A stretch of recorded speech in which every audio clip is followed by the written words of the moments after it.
We're going to start at the beginning with pieces that maybe took a little less production time. So you're going to see here, this is Inflatable Flower and Bunny, tall white pink bunny from 1979. I mentioned that you came to New York in the 1977, having trained with, as a painter, working with Ed Paschke at the School of the Art Institute in Chicago. And you credit that painter as helping you realize that you could create your own personal iconography from the world around you. But ultimately, you stopped doing that in painting, and at least initially started working in sculpture. And you decided to do that in New York. So talk to us about what pulled you to New York at that point in your life. I started going to New York at the very end of '76. I was in Chicago. I heard on the radio Patti Smith, a DJ was playing the Horses album, and they talked about this whole scene of young poets and artists in New York. And I hitchhiked to New York the next day.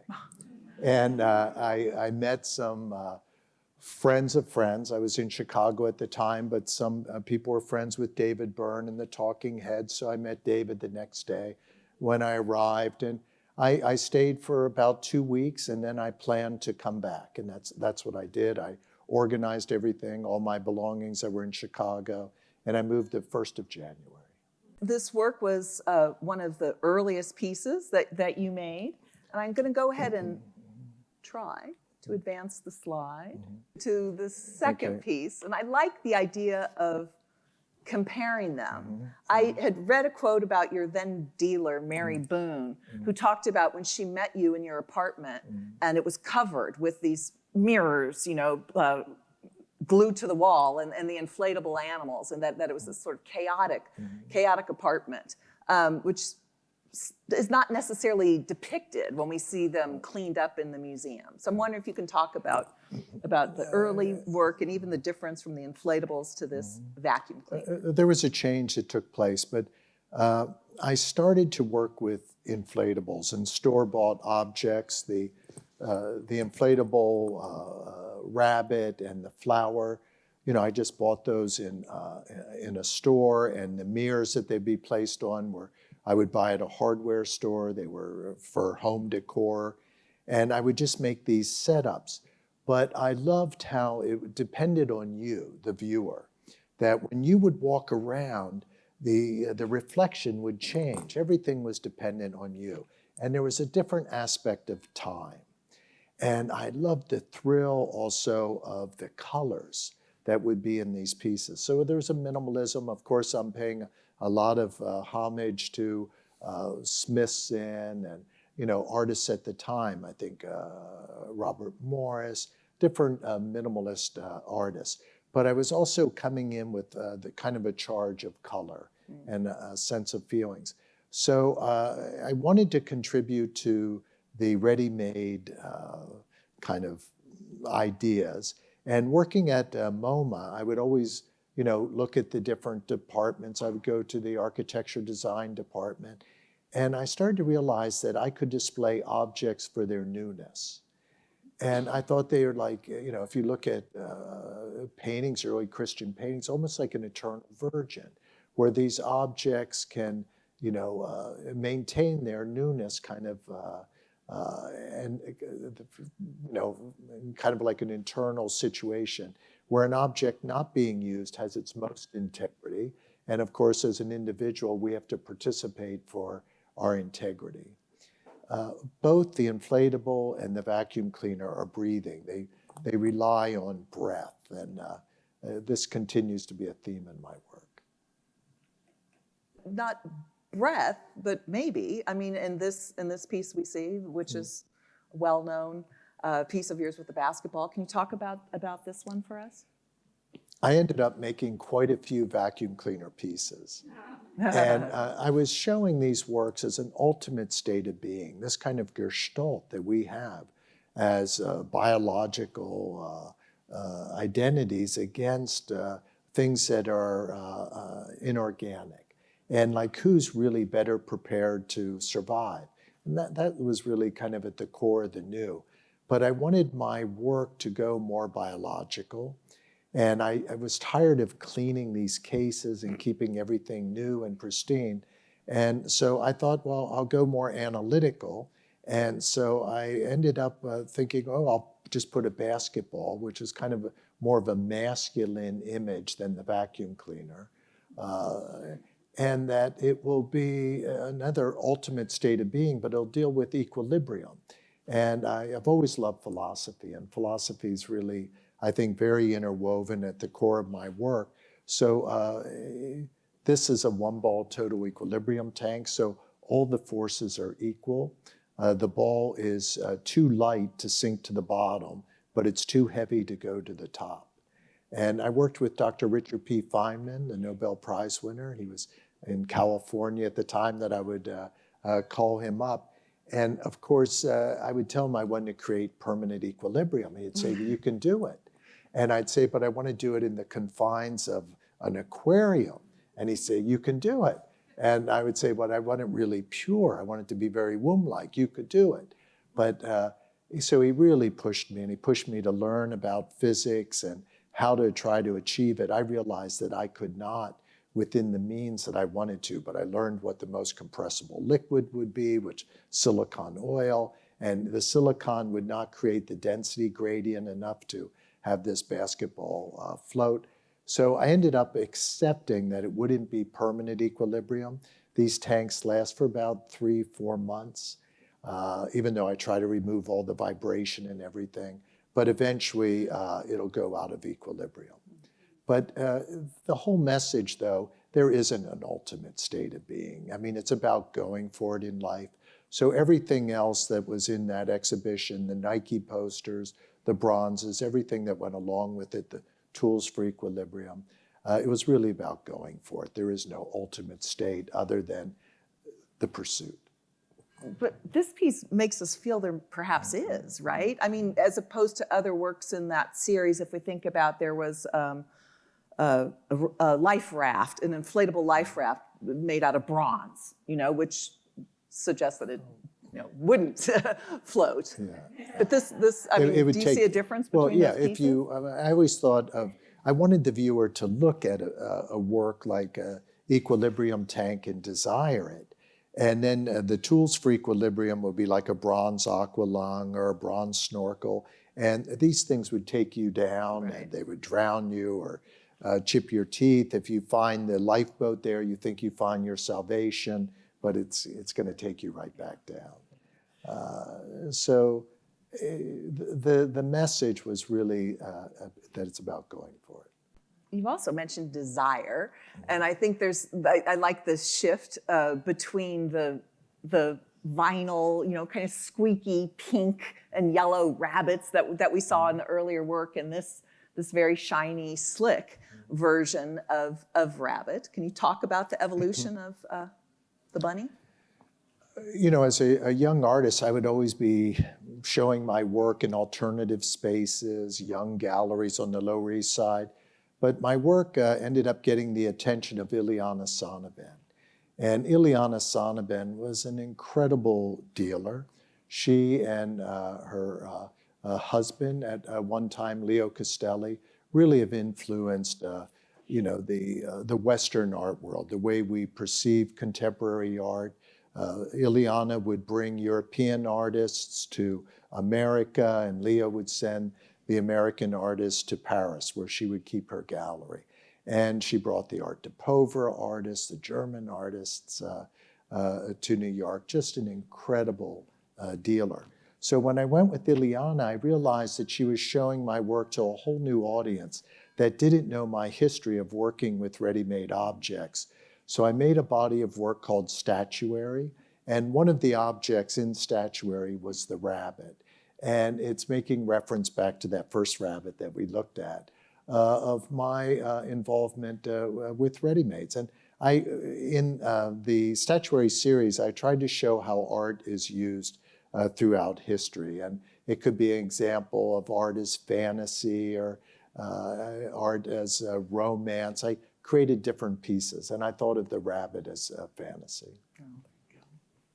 I do think it's popular, though, and it's iconic because it's so chameleon. It could be like a politician or somebody making an orator making proclamations with the carrot to the mouth. It could be a masturbator, kind of a symbol of the carrot. It could be the Playboy bunny. It's a symbol of resurrection, of Easter. And this chameleon quality is what lets it be able to be iconic. And that's amplified through the material and the reflectivity. You were talking about statuary and representing different movements or styles, and makes me also then think about questions of taste that we might see in this small, well, not that small statue. This is from a different series, yes? This is Banality. This is from Banality. And the title, in fact, of this work is Ushering in Banality. Can you talk about what we're seeing here? It's a pretty good title, right? I like that title a lot. When we were looking at the stainless steel pieces, I chose stainless steel because I did not want true luxury. I didn't want the rabbit in platinum or sterling silver. I wanted it to be in a proletariat material, a material you could melt down and make spoons and forks out of, but still to give it a visual luxury. When I moved into creating my Banality works, again, I'm making reference to things that are more dealing with a kind of a lower echelon, because my work's really trying to deal with the removal of judgment. And it's dealing with the self. I think that one of the things that I've learned how to do, and I think the reason that I'm here, that I have the opportunity to have a platform for my work, is because I was able to accept myself. And my work is always trying to tell the viewer about acceptance, to accept their own history, their own cultural history, everything about them. It can't be any different other than what it is. I think this is why I'm working with reflection to involve the viewer. And I will show images that are more easy, that people would, in some manner, not hold in such high esteem, because the whole dialogue's about the removal of judgment and about acceptance. I grew up, and my grandparents would have little himbo figurines, or there was a little ashtray of a woman lying down with her legs up that I would, as a young child, move the legs back and forth. And the enjoyment I got from that, the enlightenment that I got from that, you can't compare that and say, well, when somebody looks at the Pietà, that they're experiencing something greater, Michelangelo's. It's whatever the individual is able to walk away with the excitement of their inner being, of having an essence of their own potential. That's really what art does. It gives us an essence of our potential. And I was trying to tap into people's backgrounds, their cultural backgrounds, and to just have them embrace themselves. Everything's about this moment forward, and to remove judgment. To remove judgment. I wonder if you can use that notion to talk about your experiences as a child when you would sell products door to door, like what that kind of encounter was when you walk into somebody's house or I was to their front doors. I was brought up middle class, possibly even lower middle class, but I think middle class.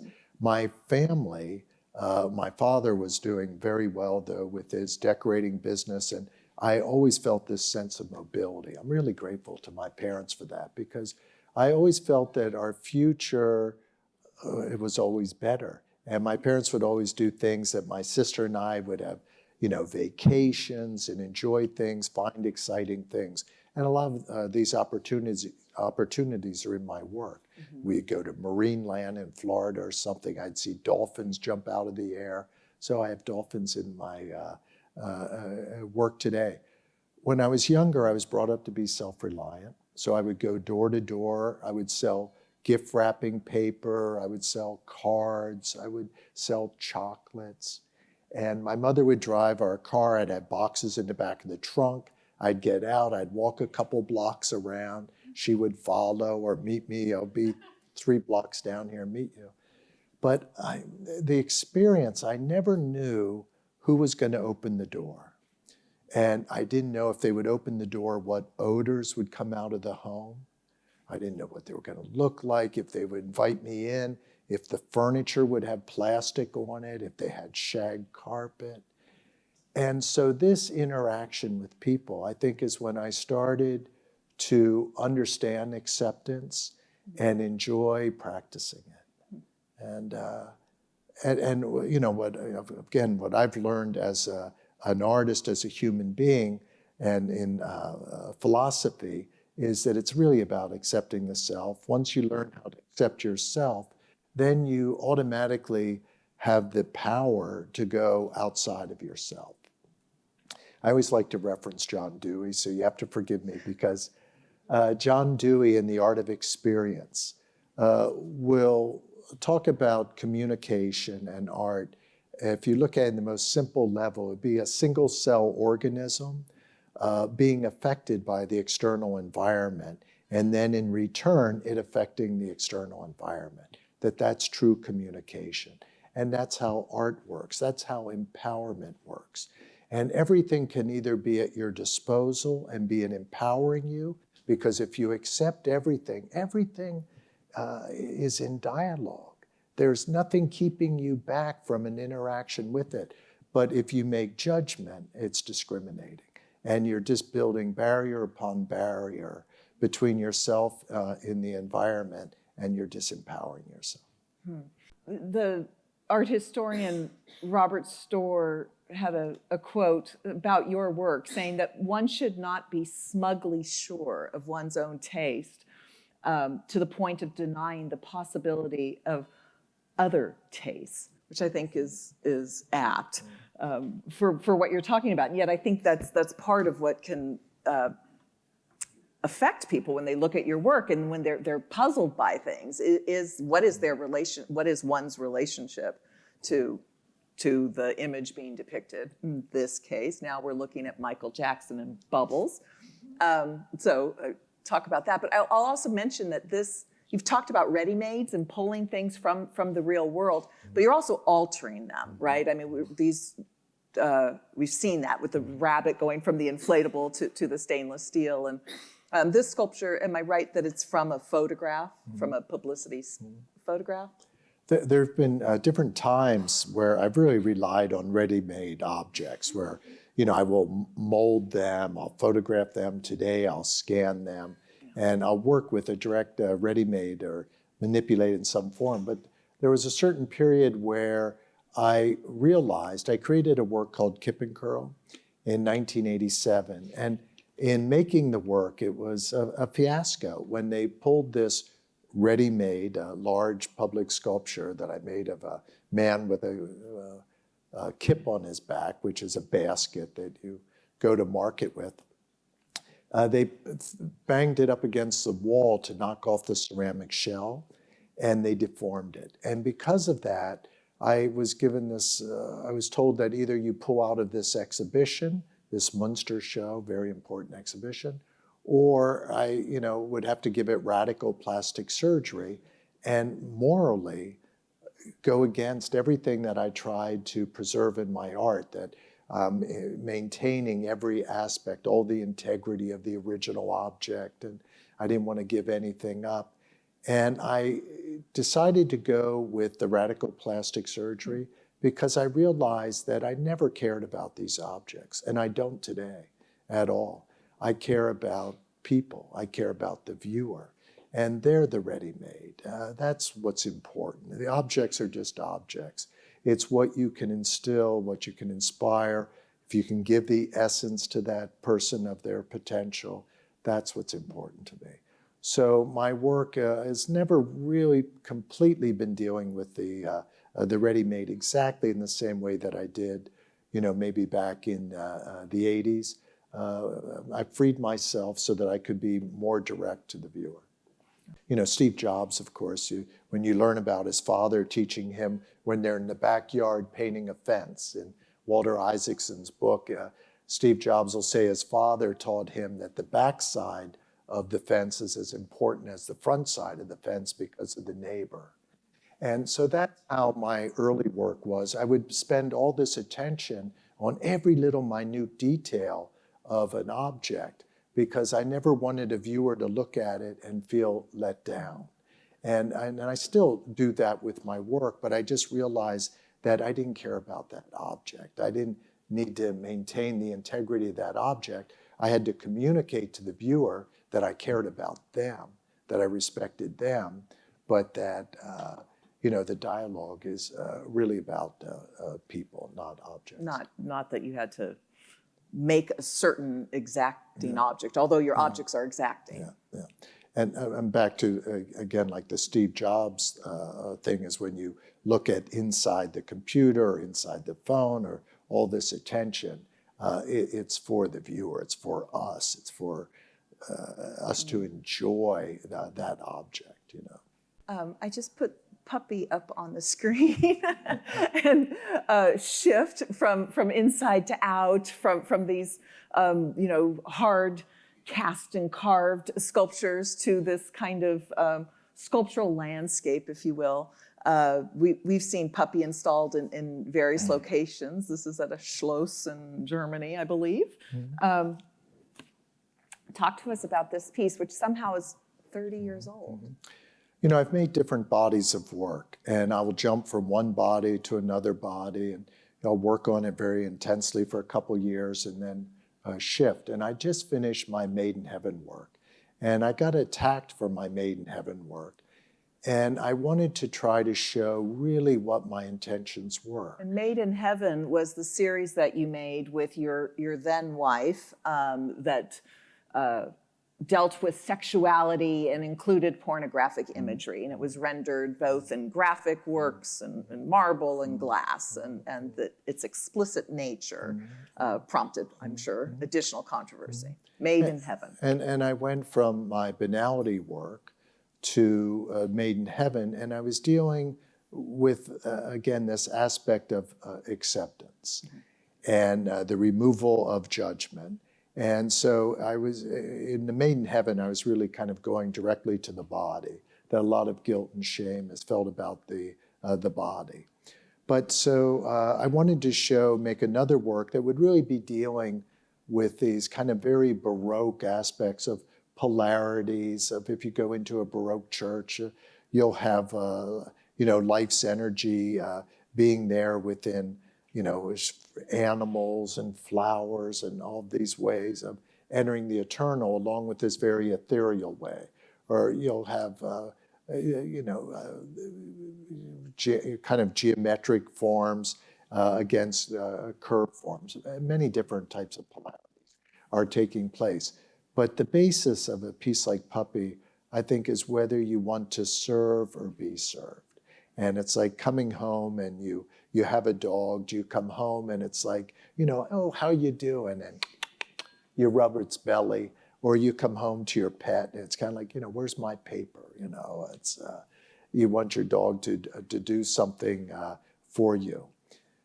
Control, giving up control. When I planted this piece, there's 60,000 plants there. There are 27 different types of flowers. Some are going to dominate this way. Others are going to shoot out another 80, 90 centimeters in a direction above the other plants. So at a certain point, there's control, and then you have to just give it up. And so it's just kind of in nature's hands. So it's dealing with these polarities and the acceptance of them. It's one of the few works that has irrigation system as part of its media. Another dog and it has a complete life cycle too. These plants, as I mentioned about, some will shoot out, but eventually, they die off. Some, depending if you use, perennials and the way it's being planted, whether it rejuvenates and comes back and changes, but you get the whole life cycle. I'm putting up the other balloon dog coming back inside, and this piece is also part of the celebration series. When you make these large sculptures, you're also making them in series. You mentioned that there could be more than one. I mean, in this case, if I'm right, that you work in a small edition, but of unique pieces that each one is a different color. So maybe talk about some of those choices you make and how far you go into a series, how often maybe subject matter stays with you, or how you make certain choices that help you start and stop?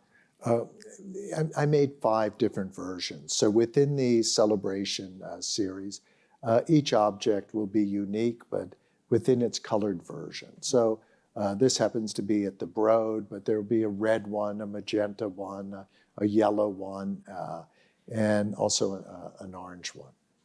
Whenever you see balloon dogs, generally they're not mine. It's become very kind of popularized through the work. I have to say I'm really honored. But usually it's somebody just referencing the balloon dogs, which is interesting. When I created this work, I wanted to create something that had kind of a mythic quality about it. But at the same time, I wanted to make works that could connect in a very profound way of, what it means to, to be human. And the balloon dog, it's like us. It has a membrane, like we have skin.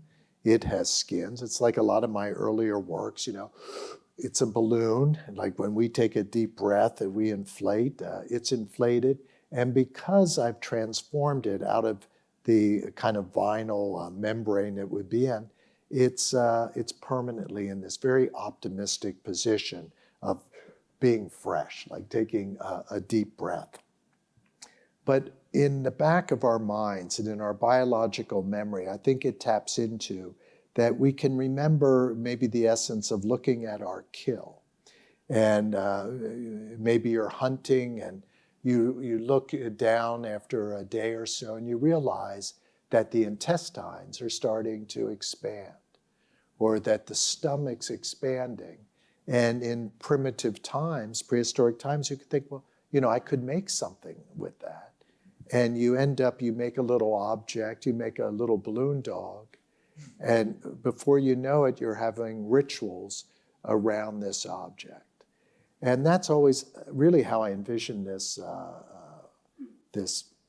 balloon dog, that it's something that a community in some manner would be rallying around, that it would unify and give a sense of ritual. I don't know, maybe about 3 months ago, a balloon dog, one that actually I did make. The only one I make with Bernadette was knocked off a little pedestal and it broke. And it got so much attention. I was in Mont Tremblant snowboarding. Journalists were calling me. I didn't respond to one journalist, but it went around the world. And it was in all the foreign newspapers, and everybody was speaking about this balloon dog getting broken. And I realized that desire that I had to create something that a community could rally around in kind of a ritualistic manner was exactly what happened. And it just, it happened on kind of a global level. And do you think that is by the familiarity of it, the scale of it, the breadth? I think it's tied through our memory of ritual. And I mean, there's also something that's on a scale that's very mythic. You could think of like, large Greek colossal sculpture. But I think that there is this tie into the mythic and the ritual. That might be a nice transition to bring us to San Diego's own piece, and this is our party hat. You often have referred to this piece, this image of the party hat, as being associated with your young son, who you made this series at a sensitive moment when you were divorcing your first wife, and she took your son with her when she moved to Europe. And we hear reference that this hat was like one that he wore on his sesquicentennial, if that's what it is, right? His 1.5-year birthday. This little guy had this hat, so that it becomes a kind of talisman of that memory. But I think we all bring our own memories to these hats, and can feel that elastic under our chin and feel the cheap paper with the colored print. So. maybe that is something what you're talking about with the ritualistic, that we can bring something personal to something that belongs to culture as well. I did use my son's party hat. My son was 1.5 years, and I had a little kind of 1.5 year birthday cake for him or whatever, and he had this hat on. And so I did use that hat, and we used it for the brim and for all the measurements and the printing on the outside. It all came from the hat.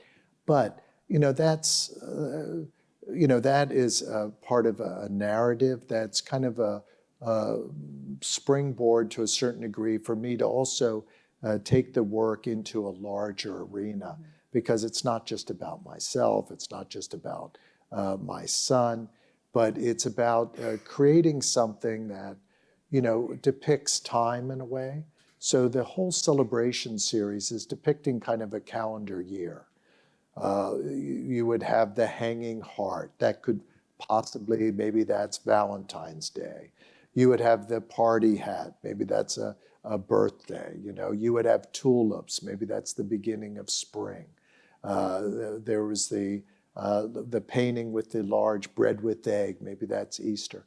So everything was really kind of based on like a cyclical year. But for me, I think of the party hat in many ways. I find it more and more relevant, even thinking about time, the way we look at space and what we realize about quantum and particles and being at one place and another place. It's almost that when you look into kind of the cone of the party hat and you get all those reflections, that in a way it makes reference to aspects of time and yourself and of kind of bending. The outside's so optimistic, reference to popular culture and just a sense of joy and optimism. Bono sometimes will give me a nice compliment, and I'm not trying to name drop, I'm just trying, but he would say that, Jeff, your work really, has joy in it. And I think that if you want to say that about any work, I think the party hat has joy. Again, I couldn't be more honored that somebody could look at this and be going into a situation at the medical center, and that hopefully it gives them a sense that a positive outcome, a celebration can be forthcoming. And, I think in any direction, there is a form of celebration. Life's an amazing experience that we have, but I'm very proud of it, As are we, and grateful to have it in the community. We really do need to recognize the Jacobs for their tremendous generosity, and we hear of the effects of this piece in the entire Healing Arts collection, which was Joan's brainchild when the university was building its new museum. So pretty wonderful. Yeah. And it's interesting too, Joan, how the outside of the piece, it's very much about the outside. Just like, this dialogue between internal and external. And if you look at it from a different angle, it's all about the internal. It's all about the inside of the cone then. And then you look at it, a view like this, and here it's all about kind of the outside. We're fortunate that California has another public work, if you will. This is Coloring Book, and we're seeing it installed at Golden One Arena in Sacramento. And talk about celebration. This is during the first playoff game for the Sacramento Kings. So Coloring Book is an indoor-outdoor piece. It's a public sculpture. And what I did was I took children's coloring books, and I would just be coloring them. And then I would take the outline, and I would maintain it, and also where my crayons or my markers would go out over the line, I would maintain that. There were magic markers that I was using.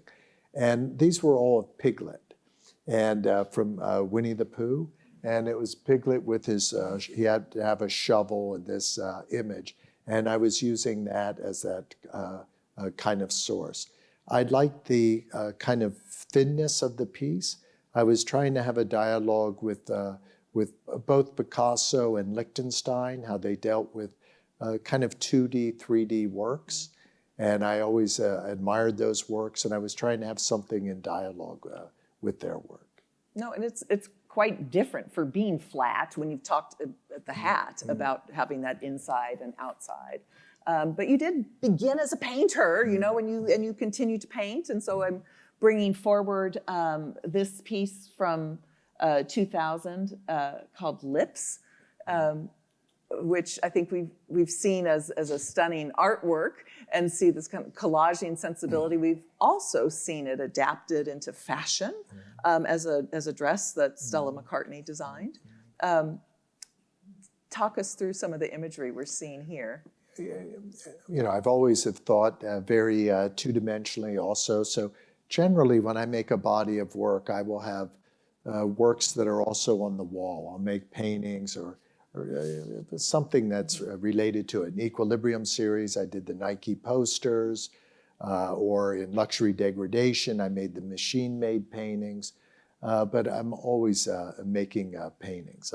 I'm known because of the rabbit, the balloon dog, different sculptures for a lot of my sculpture work. But I think of myself very much as a painter. And the works that I'm making today, most of the time is really spent on the coloring of the works and how we polychrome them, how we're able to get the color onto them. But this painting, this is part of the Easy Fun ethereal work. This is right after doing the celebration sculptures. I made a body of work called Easy Fun ethereal. And it's a montage, kind of the corn going in a spiral like that makes me think of kind of the surrealists and the kind of trans avant-garde in the early 20th century. The eye is a little bit like Man Ray's, what's it called? The musical that goes back and forth. Oh, the metronome. Metronome, going back and forth. I have an ad from Chanel that I dropped everything out but the hair, but it tends to look like the Mona Lisa, or aspects of the Mona Lisa, just having the hair with this type of background behind it. That background happens to be from South Africa, actually. But I was just making these kind of montage paintings at the time in kind of a pop tradition. We have the crowd goes wild for Popeye. I can't blame them. In 2003, I returned to working with ready-made objects. So this comes from a small little Popeye figurine that I would have scanned and would have been able to get all the information off the original, put it into forged steel, and then apply the transparent colors on top. I always think of my father's generation when I look at Popeye. And I also like to think that this kind of transformative power that when you think of Popeye and his spinach, eats his spinach and, you know, muscles, boom, everything changes. He can defeat the world. That's really kind of the power of the humanities, and it's the power of art, and that it's transformative. This is part of my Antiquity series, and as I've always enjoyed different montage, I love Dada and Surrealism, but this painting, I found the background on the street one time in New York. It was just a palette knife painting like Bob Ross painting. So it's a palette knife, but that's also referencing like Courbet's painting. Then on top of that, I have a painting by Salvador Dali. And in the painting, it has this cloth. And I referenced the cloth by taking Raphael Peel's cloth that comes from the painting Venus Rising from the Sea of Deception. And this is Raphael Peel's cloth. And I know that Dali, I believe, it's my hypothesis, that when Dali did his last work, The Swallow's Tale, people will speak about Renee Thumb's theory that Dali was referencing. but I think he was referencing Raphael Peale's Venus Rising from the Sea, A Deception. And everything lines up, all of the shadows that are in the cloth, the folds, how the cloth is tacked, or in this case, pinned. Everything lines up to that. But I made Raphael Peale's transparent, and it looks through these different Venus sculptures, Venus, Pan, and Eros, and two other Venuses. And then I have Gretchen Mol. She played in the film The Notorious Betty Page. I have her as Betty Page riding the dolphin and having this inflatable monkey as Eros. I was telling Kathryn earlier today that Muhammad Ali 3 times made drawings for me. And he did not make this drawing, but I'm referencing his drawing. And in his drawing, he would draw a sailboat on some water, and it would be coming between, kind of 2 mountains or a gorge. He would have like a lighthouse up on top of the hill, sending out some light beams, and there would be some clouds and some birds and a sun. And so I was kind of referencing that drawing. But that drawing also has something which I find very, tied to nature and almost a sense of Mother Nature. Back to the Courbet painting too. I mean, as an art historian, we like this curatorial time travel you've done, and with a small nod to marine lands as well. But this interconnectivity that I'm getting involved with here in the Antiquity series. I believe in this completely. I believe that the way our genes and our DNA are interwoven, our cultural lives outside our bodies are interwoven in a very similar manner. This would be getting into newer work. This is Seated Ballerina. This is part of the end of that Antiquity series, but I start to play with gradations. This comes from a ceramic piece that I acquired, and I would scan. I would give a CT scan, a white light scan, then do photogrammetry. I would take all the information from its surface, place it in the stainless steel, very high polished, and then put all that information back on the surface in these transparent paints. So these are very aspirational works. You look at that, and it's very much about you. There's a depiction of time because of the gradations. Like in a porcelain like this, the original ceramic, the hands would have been painted a little darker here, the elbows would be darker, knees darker, the dress will have different gradations. It's like looking at the outside the window at the landscape, at a sunrise and a sunset. Gradations are a depiction of time. So it brings in this metaphysical quality. I think the other metaphysical quality is the way you're using technology. I mean, because did you hear him say that he's doing a CT scan? So I mean, if I'm understanding right, that means it's measuring the full mass. It's not just scanning the surface, but measuring the mass, so that somehow that matters, to you, and as you realize these pieces. This ballerina being rendered in pink marble. It's for efficiency, because if I would be making an artwork and you're just using like white light scan or different techniques, you can't get the information in certain areas that the light is bouncing around or it's in shadow. But by doing a CT scan, you're able to get all that information. White light scan has more detail, but we can merge the two together. And the CT scan will be much more objective than if I would be coming back and trying to recreate in some other manner that information. And it became completely critical in a lot of the works. I have not seen this piece, and I love this piece, so I just want to ask you to talk about it. I should probably indicate how tall it is. It's big, right? I mean, so this is about an 8-foot piece? Yes, it's 8 foot. But it's pink like ballerina. It's out of 1 block of marble. This took 13 years, less than the party hat, but it took 13 years. The first one went to Prada. But in Naples, there's a chapel called San Severo, And in this chapel, they have all these different sculptures that deal with fabrics. And I've always loved this chapel. And I wanted to make a piece that was very joyful. This is like, Aphrodite celebrating the rites of spring and her tutus coming up, even though it's a ballerina. But it also has 28 planters. So just as you maybe have vases of flower or a vase of flowers when you enter someone's home, this you just put in these 28 different vases, whatever flowers that you would like. They're cut flowers.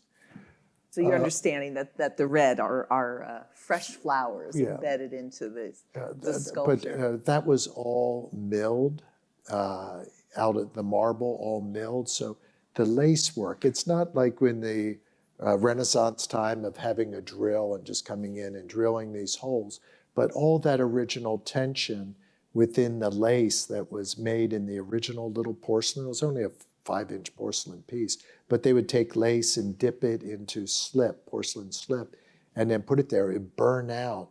And this is why it took so many years to complete, because we had to fill all those holes. The surface of the piece is much larger than the external surface that we would deal with. Then we had to write the tool paths. That wasn't so time consuming, but the closing of the holes took us a long time. I partnered with Bits and Atoms at MIT to try to speed it up, and they really couldn't help me. They gave me different directions I could go, but in the long run, it would have taken about the same amount of time to get everything set up for the production. Fascinating piece. This also a more recent work, but this is a replica painting. Obviously, it's not the Mona Lisa, but it was interesting that you mentioned her hairline in the earlier work as well. This is a work from my Gazing Ball painting series. I love this series. And I wanted to show this because I wanted to show my ongoing dialogue with the ready-made. This happens to be in the Broad collection. But in this series, I would just choose different works within kind of the canon of history. And it's subjective, but I chose the Mona Lisa.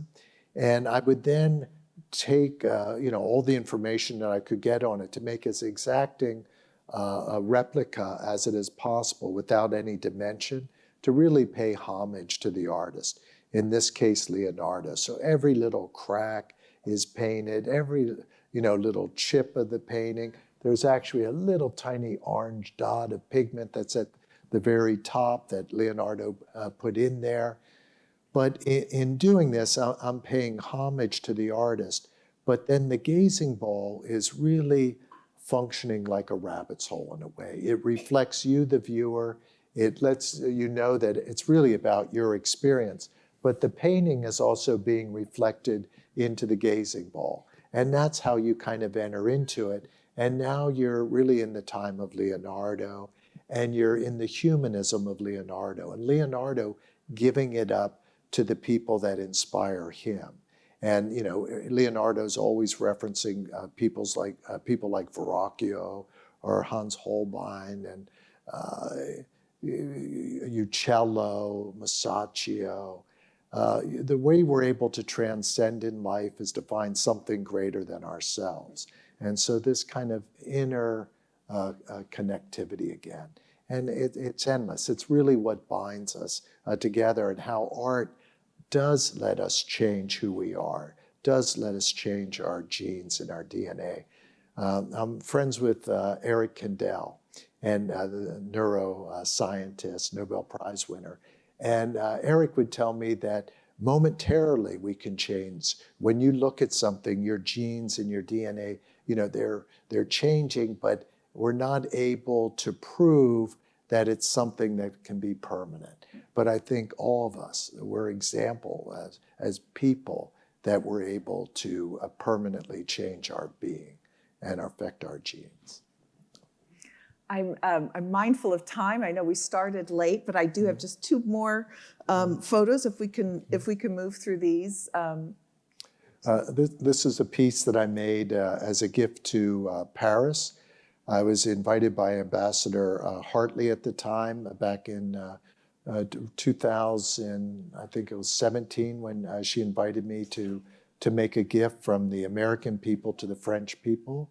And I made this piece called Bouquet of Tulips. And it was really an offering to show our shared values and our support to the French people and to the loved ones and the victims of the terrorist attacks of 2015 and 16. I believe that I'm making different references to different works. Picasso made an amazing piece of, it's based on, I think, the ancient Italian works, but they're kind of these ancient works, and it's a figure holding out a vase, and he makes a bronze Etruscan. That's a Etruscan piece. And so it kind of makes this kind of eternal kind of type of offering that is just kind of ongoing of support. But also the membrane of the tulips comes back to what we were speaking about of our own bodies. And it's like making an offering from a very profound internal place, from our own being, from our own inner being of this offering. And I'm going to end on a piece that has yet to be completed. I'll let you talk about it. Or should I describe the dimensions of it? So this work would have an actual crane, and then the sculptural object is the train, which is being suspended from it. It is a 16-foot crane. 161 feet. 161 feet. Yeah, I'm reading my thing down. There we go. Small thing. Talk to us about this. Okay, will this be completed? Yes, and I'm really, really very, very optimistic. And I designed the train 20 years ago, and I believe that it finally is going to be built. Again, everything is going in that direction. I think that it's going to find its home in the Middle East, which I think would be absolutely fantastic. As I mentioned about the balloon dog, wanting to create a piece that people would rally around, that's how I conceived the train. I grew up in Pennsylvania, as Kathryn mentioned. My aunt lived in Philadelphia, and when I'd visit her, she'd take me on top of City Hall. And if anybody's been to Philadelphia, on the top of City Hall is a 37-foot bronze sculpture by Alexander Milne's Calder, Alexander Calder's grandfather, of William Penn. And it's up probably about, I don't know, maybe 40 stories high on top of this tower of City Hall and look out over all of Philadelphia. But you would look up, and as a child, I'd look up at that awe and wonderment of this big, tall, bronze sculpture of William Penn, and then look out over the city of Philadelphia and feel the community that, oh, there's Independence Hall. That's where the Declaration of Independence was signed.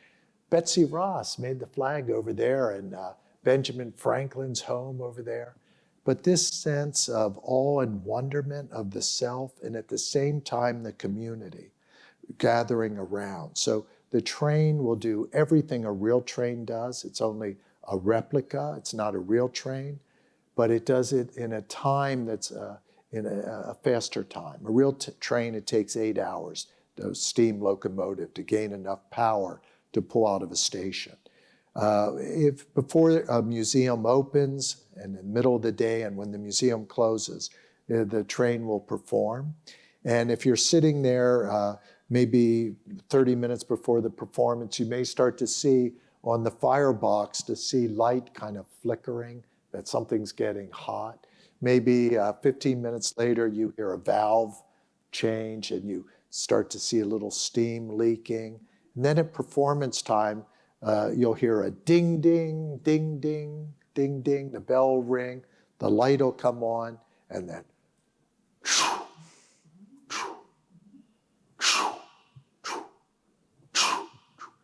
each time a piston on a train moves, it's just like us breathing. And they're perfect balls of steam. And so it goes on a bell curve that every second it's going faster than the second before. So roughly 2 minutes into this performance, after it starts chugging away, it's going 80 miles an hour on this bell curve, where it's going full speed at 80. It hits this plateau and it's woo, woo, woo, woo, woo, woo. This huge plumage of steam, that you would have from a train, the same amount of steam. And then it goes on the same type of bell curve, going just slower and slower and slower until about 2 minutes later, it's that like last puff of steam comes out, it's the light just kind of, dims down and you hear the gear change back and then that's it. But it's something that, the cow catcher's 35 feet off the ground. So kids are going to be right underneath it saying, Mom, Dad, come here, and they're just laying under it. And, people will gather around just the way other architecture and different things rally people together within a community, Well, I think we're all moved by your words and eager to see this sculpture in person and realized, but are really grateful for going deeper with so many pieces that we have already seen and know and love. And I want to thank you for being here on this very special occasion. Thank you.